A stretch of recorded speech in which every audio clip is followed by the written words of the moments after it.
Assalamualaikum warahmatullahi wabarakatuh. Sebelumnya, perkenalkan terlebih dahulu, kami dari kelompok 3 yang beranggotakan 5 orang. Yang pertama, Rafika Wahyu Amalia. Yang kedua, Fauzia Damayanti. Yang ketiga, Amelia Kurniawati. Yang keempat, Irnanda Warda Emiliana. Yang kelima, Putri Firdatunisa. Pada kesempatan kali ini, kami akan memaparkan materi mengenai pengertian bahan ajar dan landasan pemikiran pengembangan bahan ajar. Simak baik-baik ya. Pengertian bahan ajar. Pengertian bahan ajar menurut Depdiknas 2008 6-7 adalah segala bentuk bahan yang digunakan untuk membantu guru atau instruktur dalam melaksanakan kegiatan belajar mengajar. Bahan yang dimaksud bisa berupa bahan tertulis maupun bahan tidak tertulis. Bahan ajar pada dasarnya adalah sesuatu yang memuat informasi dan pengetahuan yang dapat dipelajari oleh penggunanya. Bahan ajar disusun dari segala bentuk bahan yang berguna untuk membantu guru atau instruktur dalam melaksanakan kegiatan pembelajaran. Kemudian pengembangan bahan ajar. Menurut Self dan Richey dalam Gatot 2008 menyatakan bahwa pengembangan adalah proses menerjemahkan spesifikasi produk ke dalam bentuk fisik.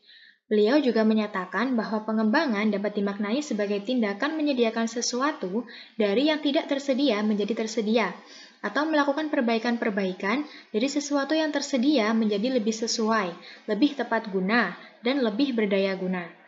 Dapat disimpulkan bahwa pengembangan bahan ajar adalah suatu proses yang sistematis dalam mengidentifikasi, mengembangkan, dan mengevaluasi isi dan strategi pembelajaran yang diarahkan untuk mencapai tujuan pembelajaran secara lebih efektif dan lebih efisien.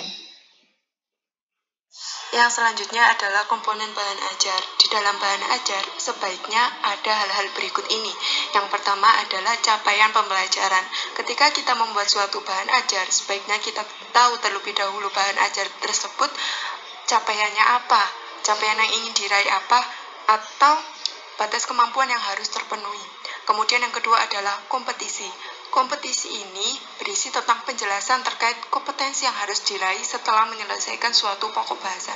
Jadi bahan ajar tersebut ketika ada suatu bahasan, maka di situ harus ada penjelasan kompetensinya.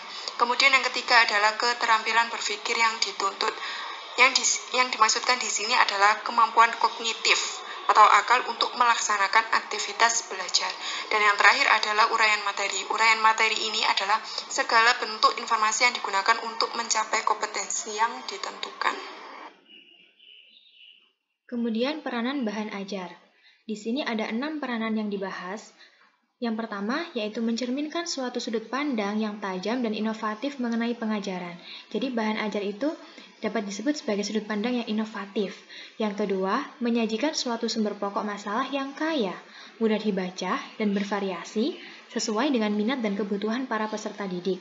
Yang ketiga, menyediakan suatu sumber yang tersusun rapih dan bertahap, sehingga peserta didik dalam mempelajari materi akan lebih mudah. Yang keempat, menyajikan metode-metode dan sarana-sarana pengajaran untuk memotivasi peserta didik. Yang kelima, menjadi penunjang bagi latihan-latihan dan tugas-tugas praktis. Yang keenam, menyajikan bahan atau sarana evaluasi dan remedial yang serasi dan tepat guna. Selanjutnya yaitu landasan pemikiran pengembangan bahan ajar. Yang kesatu, kondisi ideal dalam menyajikan materi ajar dalam proses pembelajaran dan memudahkan peserta didik untuk mempelajarinya. Guru perlu mengorganisasikan materi ajar yang telah dikembangkan ke dalam bahan ajar. Yang kedua, kondisi real. Guru lebih banyak mengandalkan buku paket atau bahan ajar yang disusun guru lain. Guru kurang memahami mekanisme dan teknik menyusun bahan ajar yang benar, dan guru kurang menyadari akan pentingnya menyusun bahan ajar yang sesuai dengan kebutuhan. Sekian pemaparan materi dari kelompok kami. Kurang lebihnya kami mohon maaf, dan apabila ada yang perlu ditanyakan, silahkan teman-teman untuk menulis pertanyaan pada kolom diskusi yang ada di Spada. Kurang lebihnya mohon maaf.